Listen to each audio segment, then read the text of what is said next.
Well, hello friends, Donna Reiners here, continuing my thought process on how your will, your free will, is your resilience, how it is your superpower, and how it is your pathway to freedom. Your free will is your pathway to your freedom. Those are my thoughts. So, thinking how when we're little kids, how we are taught to make decisions, hopefully. Now, we grew up in the my way or the highway house, and so we grew up with a lot of fear and trepidation, afraid to make mistakes because it was so frowned upon. If you made a mistake, it wasn't looked on like it was a step to doing the right thing or a step to learning. When you did something wrong, that was your step backwards, and you were asked why you didn't do it perfectly. Even as a little kid, there wasn't much grace or mercy or freedom to err or make mistakes. So when you live in that kind of household, you grow up with a lot of fear. And you don't know if you can take a step forward for fear you'll do something wrong and it be frowned upon, or someone be disappointed with you, or someone think less of you because you didn't do it correctly the first time, like your parents or your siblings. I even know someone whose grandmother, even though they were small, learning to vacuum, learning to make the bed, their original correction was, if you can't do it right, don't do it at all. And what a thing to put inside a little kid, because then only perfection is received as participating in the household. Only perfection is received as pleasing that parent, right? And so, though yes, when we're little we want to please our parents, I get that. Of course we do, usually. But when it's because we're afraid, then our whole belief system is built on fear, which is unbelief, which is distrust. Distrust in what? Distrust not only in ourselves, but distrust in our family, distrust in those that we look to help us or to grow us up or to be our teachers. And when you're little, you have teachers. When you're little, you have people that help you. They help you learn how to hold your toothbrush, how to brush your teeth correctly. They help you learn how to hold your fork so you can eat and not stab yourself with those sharp little pringly things. Help you learn how to use the butter knife when you're allowed to hold a knife, so that you can learn how to hold a knife that's sharp, that can cut you.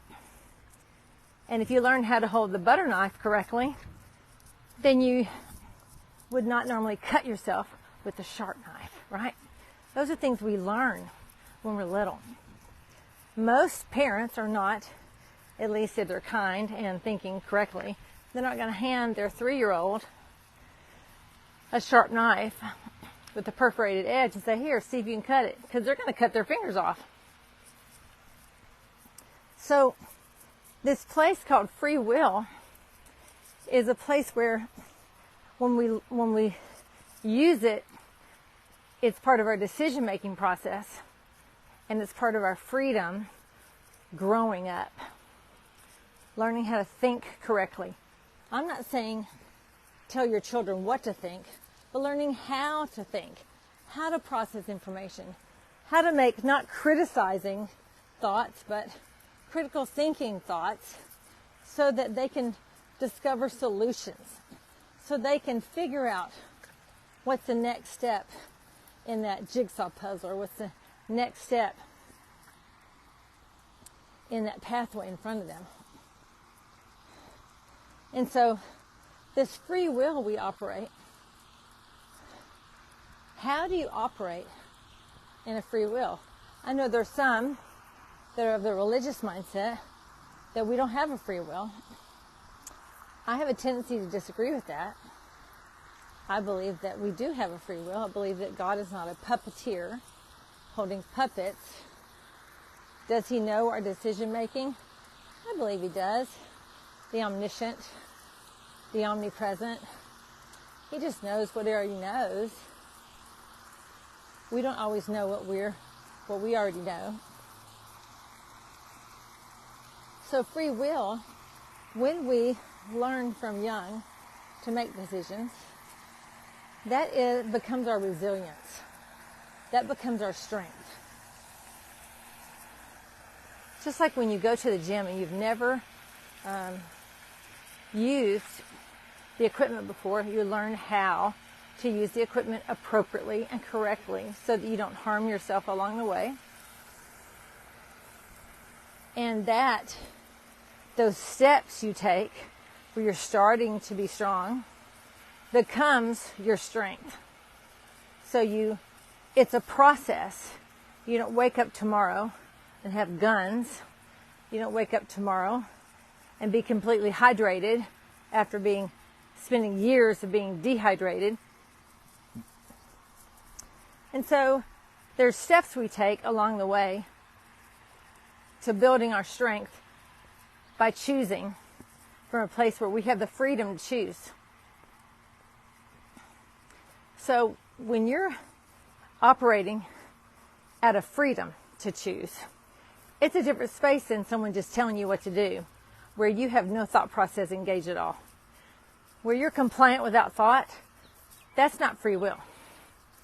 That's someone else exercising their freedom to control you, and you exercising your freedom to be controlled and no longer think for yourself and no longer have freedom to choose. Freedom to choose. Freedom to be strong, or even the freedom to be weak. Freedom, free will, is your superpower.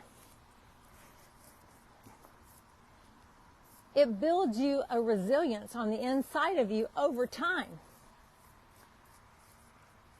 that becomes your go-to in the midst of real life happening, in the midst of a strong storm coming.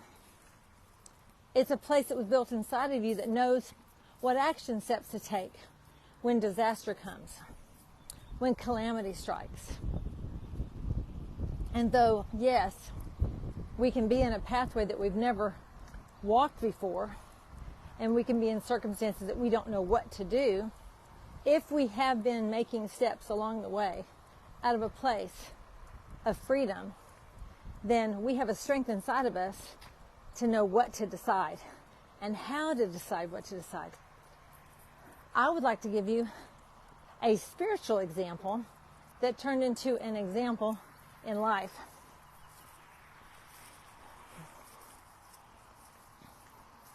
When I came to know love and give myself over to love, who I believed created me,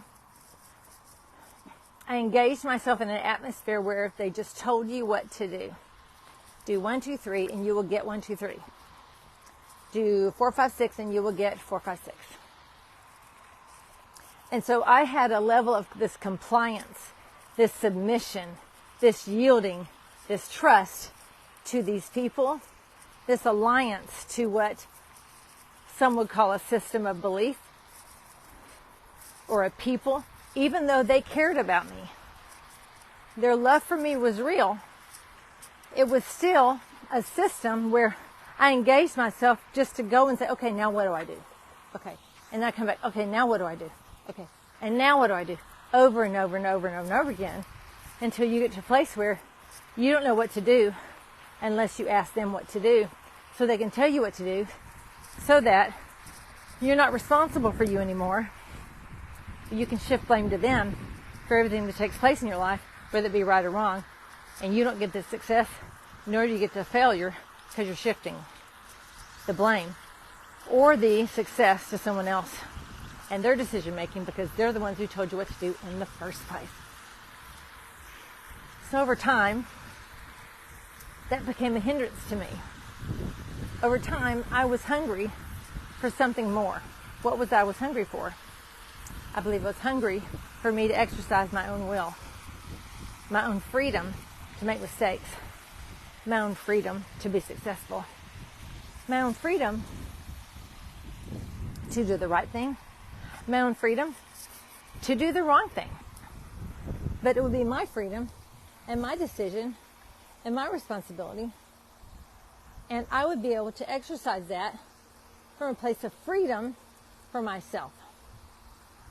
As I began to feel that desire and that need, it began to shift me away from the place where I went to church for a very long time. Leaving there was like, gosh, sometimes it was like cutting off my legs, because it was my go-to. It was a system and a people that I depended on for community, for relationship, and for telling me what to do, so I would know how to handle life. And again, though their love for me was real, my dependency on them was not healthy. And it took 20 years for me to see it, because I was comfortable not making my own decisions. And part of that time, of course, I was just in survival mode. And I needed a place to call home where I could learn how to make decisions. The problem is, I didn't really learn how to make decisions as much as I learned to do 1, 2, 3 to get 1, 2, 3. And so again, 20 years later, I'm finally seeing, I don't know what to do, but I feel a shift. And so we shifted away from that space, and we went to another place that honestly was more in the place of wanting to tell you what to do than the last place. And we recognized it pretty quickly. And then we were shifted to a space where the people who led were not willing to tell you what to do. Now listen, along the way, in that 20 plus years,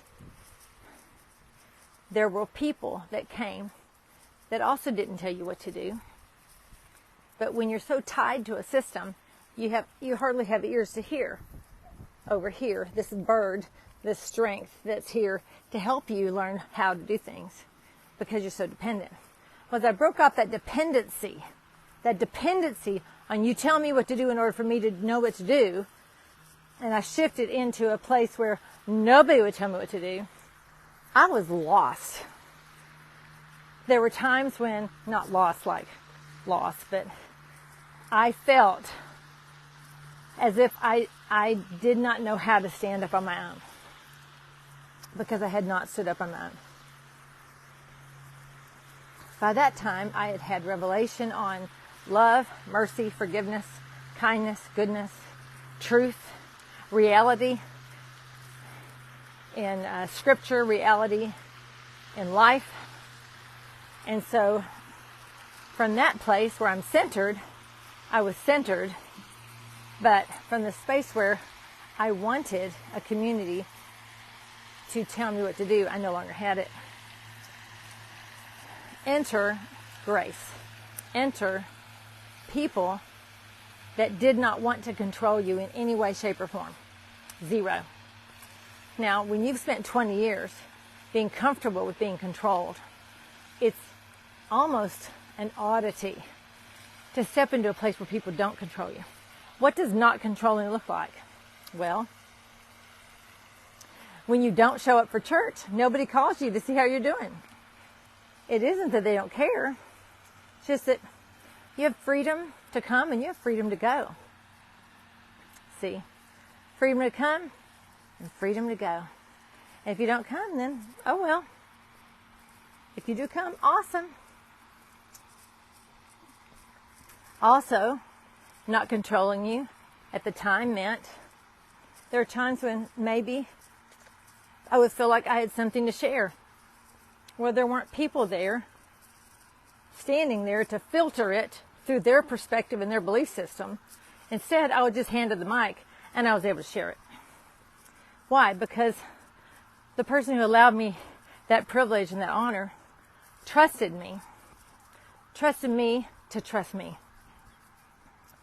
And I wasn't used to that. I was more used to, tell me what to do. Hey, is this a word? Is this true? Is this not true? And the freedom that I was given to just speak what was in my heart was very freeing, because it taught me that someone else trusted me to hear, not just trusted me to do what they say and to be obedient to whatever they tell me. It was a different space, and it was a place where you were forced to mature. You were forced to grow up. You were forced to make new decisions, because nobody was going to tell you what to do in any situation, whether it be work, play, spouse, relationship problems, work problems, life problems, sickness. And it isn't that there wasn't interest. It was that there was a trust that you would hear what? That you would hear the voice inside you that is your greatest partner living inside, instead of the voice that lived inside of them, which was their greatest partner living inside of them, filtered through their own heart. Me, I get to hear filtered through my own heart. So in this maturing place, it was like finding home and then being released to leave home. Being released to leave the house and get your own house. Pay your own rent. Get your own job. Have your own responsibilities. And what that led to was understanding that the secular was sacred and the sacred was secular. That God is in it all. He's not just on church, in the church, at the pulpit, on the weekends, during the week. But instead, God's inside of you. And so wherever you go, there God is. Now, though I had a concept of that, I needed concept to move to my heart. And I needed that place where you understand that God is real. He's for you. And not just that, but that the very presence of the essence lives inside of you. I needed that to move from my head to my heart. And then, when you leave home and you start being responsible for you, guess what happens then? It starts to move down in your bowels, where it becomes your gut, where it becomes your belief system instead of somebody else's belief system. And what's so difficult is we don't want to leave home. Why don't we want to leave home? Because we don't want to make mistakes. Why don't we want to make mistakes? Because we don't want anyone to look down on us, and we don't want to fail. And in some cases, we don't want to succeed either. You see, sometimes success is as big an enemy as failure. Because it all depends on you. Do I mean it doesn't depend on God? No, what I'm saying is, it depends on you hearing the voice that lives inside of you, to partner with you, to help you live out your life, instead of you hearing the voice inside of that man or woman that speaks out of wisdom, out of experience, of course. But instead of relying on that to be your food, that you rely on the voice inside to be your own food. And what happens when you eat it yourself? Well, this is going to sound gross, but when you think about a cow, how a cow eats, then it chews its own cud, and anyway, it comes back and it's just disgusting. But I don't know, it's like 2 or 3 or 4 digestive systems, right? I don't know, it could be not completely correct in that, but you get my point. You learn to digest the word you feel is from God. You get to digest it over and over and over again until it becomes who you are, till it becomes solid ground for you. A solid ground for you, not a solid ground for the person next to you. Of course, if you have a family, you know, come on. You hear from one another and you walk with one another, and that's a different space. But even at the end of the day, even though I'm married, I'm still responsible to hear from God for me. I can't just look to Craig and say, hey, Craig, what's God telling you for me? Oh, okay, let me go do that. That's still relying on a system of somebody else's belief or a system of somebody else's unbelief, right? So the freedom, the free will you have to build resilience and strength inside yourself through your successes and your failures. And the free will you have that is your superpower to finding your own freedom in living and in dying. Your own freedom in loving and being loved. It's a journey. It's not a 1, 2, 3, look at me, we done.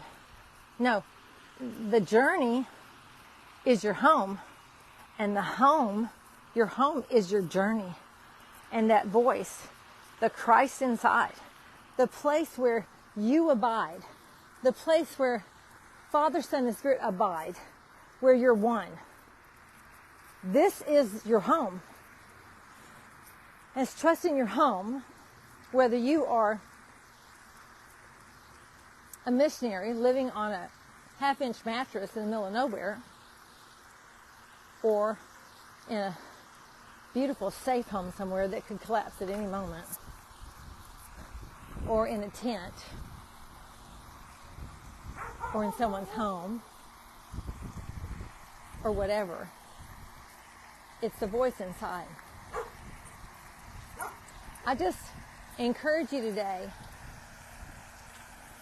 to come on a journey. And if you're already there, awesome. I remember years ago, teaching a Bible study at a Baptist church that I did not actually completely understand what they believed, and they did not actually completely understand what I believed. You know, but I did love people. I think that was what mattered more than anything. And I remember it was about talking back to God. Why? Because God is always already talking to us, that God is the initiator, we're not the initiator. And how I challenged them all to bring pillows and blankets. And we spent time listening. Listening for what? The voice inside. And I remember there was one lady in there that never spent any time with God at all. Zero. Never had. Didn't even know what that looked like. Didn't know what it meant, and didn't know you were supposed to care. Even though they were Bible-believing, Bible-thumping, church-going for a long, long time. And then challenged that person to take 5 minutes a day. And then 30 minutes a day. And, until they built up. And then in the same room, there was a woman that already spent 3 hours a day in quiet before God. Oh my goodness. I was like, wow, that's impressive and amazing. Not impressive you're spending time with God, but impressive that they could get that quiet and stay that quiet for that long, right? To be that quiet, to listen for that long, to have that much trust that the time you're spending in that quiet is valuable. That the time you're spending where you're quote unquote doing what looks like nothing to your soul or to your flesh or to somebody else's soul or flesh then it makes it look like nothing, looks unproductive. Yet that quiet was the most productive thing they could do. And I remember asking them, well, how much more time do you want to spend?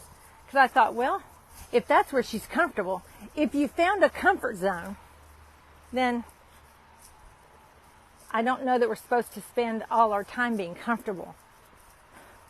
We're supposed to spend our time being intimate. And so they were challenged to spend more time. And they did. They figured it out. And then there were some people, very interesting, that were so busy. And when you looked at their calendar and looked at their schedule and saw what they actually did, some of them really weren't that busy. They were just busy. They weren't productive. They were just busy. They just couldn't figure out how to spend 5 more minutes. And it was all about priority. So during that time frame, some of these women carved out time to find their strength, to find their own resilience. They found their own will engaged in their life. And they decided, I want that. I want relationship with God. I want relationship with myself. I want relationship with humanity. And they exercised it. And at the end of our time together, which was about a half a year, I actually did it several times with several different places, but after that time, there was such a peace about them. They were just in this really strong space of peace. Why? Because they'd found the voice inside them. They'd found their home. They'd found the one who had been in a journey with them since conception. And some of them just never knew it. Some of them were so trained to meet with that voice inside in a church setting that they didn't know there was a place where you meet the Father, the Son, the Spirit, the wind, the energy. They did not know you could meet on a daily basis and listen on a daily basis, because all they knew was we meet on Sunday morning, or we meet on Wednesday night, or we spend prayer on Sundays, or whatever. It's the journey, right? So I just challenge us all to exercise our own free will to find our freedom, our individual freedom. It's not just about hearing and obeying. It's about hearing and knowing. K-N-O-W-I-N-D, knowing. That word know is normally an intimate word. Knowing someone. Knowing, and what can you know about a God? What can you know about the one who lives inside you? Well, you can determine that God is faithful and kind and compassionate and merciful and gracious. You can determine that they are trustworthy. You can determine that they think best of you, they think highly of you, that they're not out to get you. You can determine that they're thinking kind thoughts toward you and not angry thoughts toward you. You can determine that they have a watchful eye on you at all times. You can determine a lot of things in a place of intimacy about another person, especially about the person who lives inside of you. And in that place where you have exercised your free will to find your own superpower, you will find freedom. Freedom in living and freedom in dying. That the journey, the home, is who we are. It's who lives inside of us, and not a place we go visit when the flesh leaves our bodies. When you find that place of peace, that place of freedom, That place where you know that you know that you know that you know that you know that you know.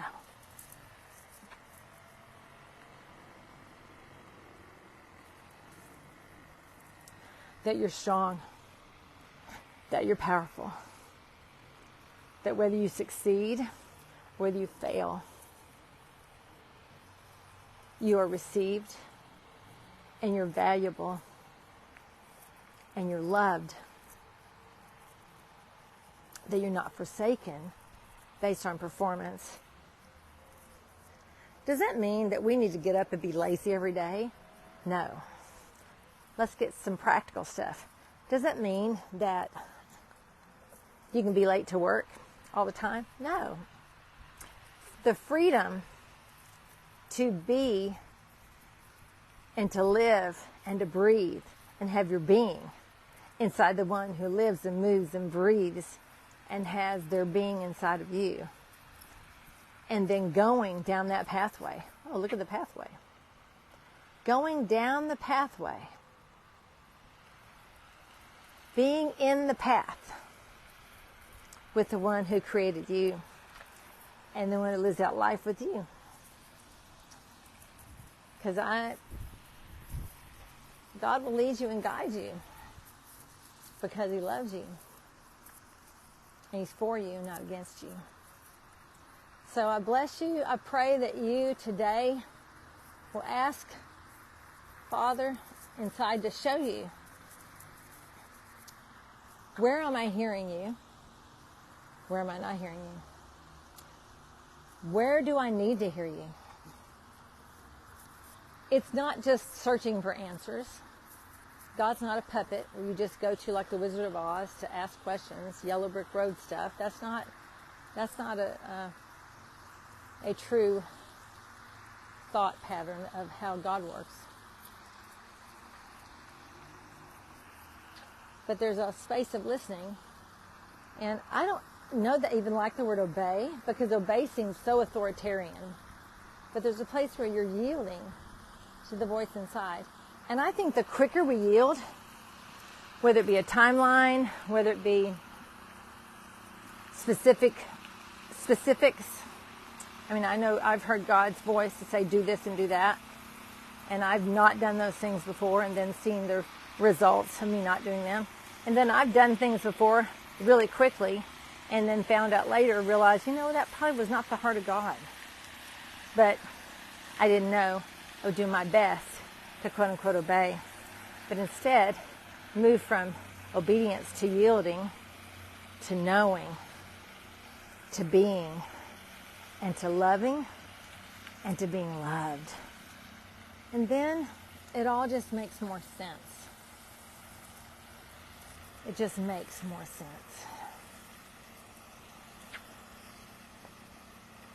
And is it only about the voice that lives inside? Well, there are lots of people that think a lot of different things. Some say,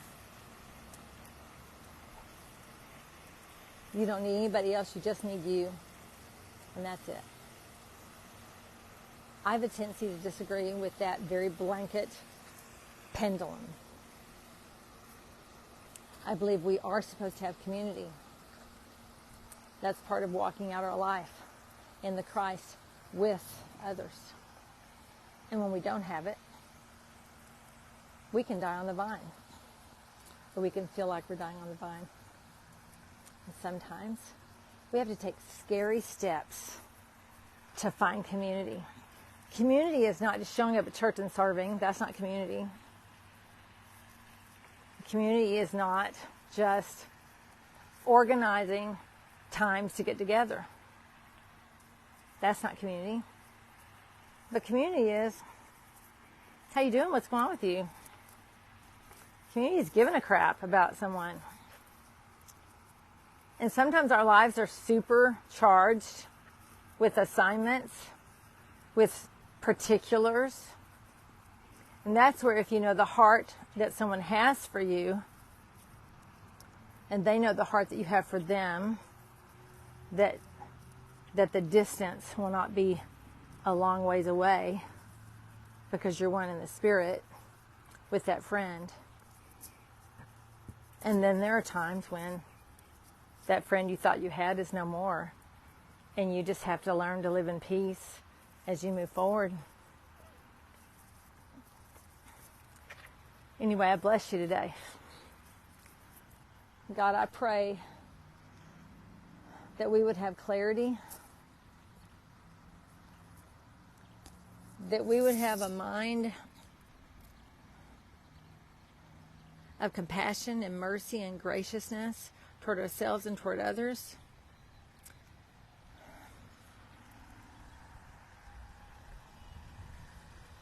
That we would listen and hear and comprehend as best as we know how and take action.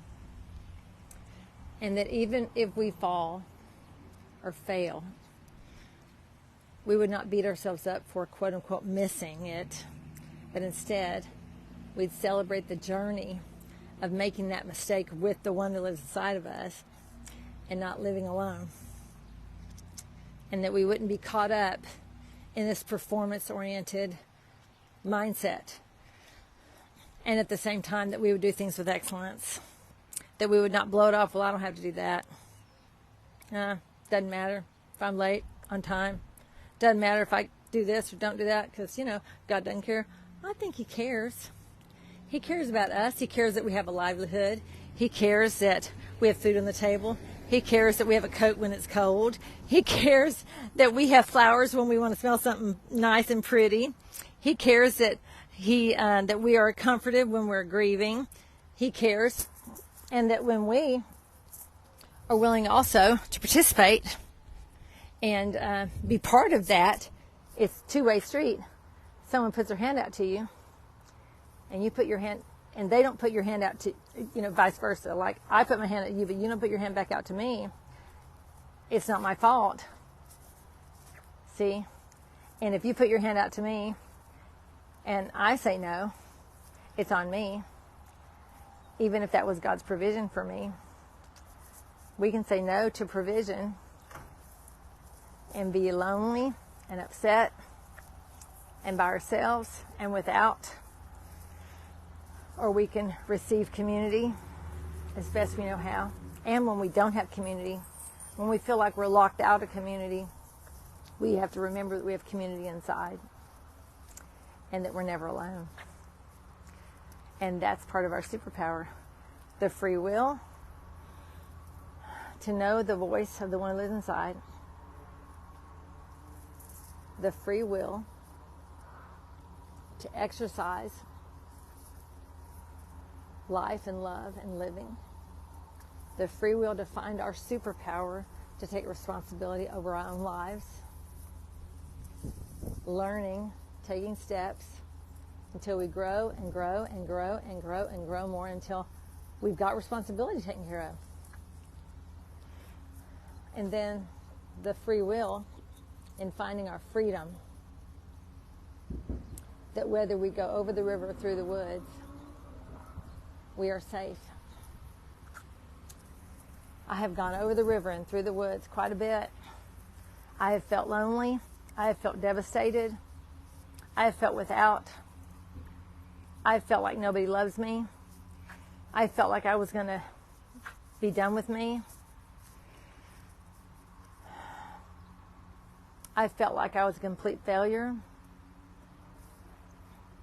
I have felt, had feelings,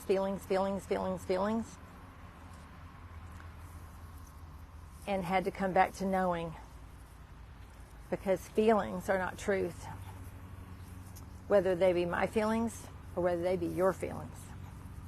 Your feelings are not truth, and my feelings are not truth. Truth is a person. Truth is a force, is a love, is life. It's God, it's Christ. It's Father, it's Son, it's Spirit, it's wind, it's breath. It's all of it. I bless you today. This is Donna Reiners. I hope you're encouraged. Be free to be free. Until soon. Bye.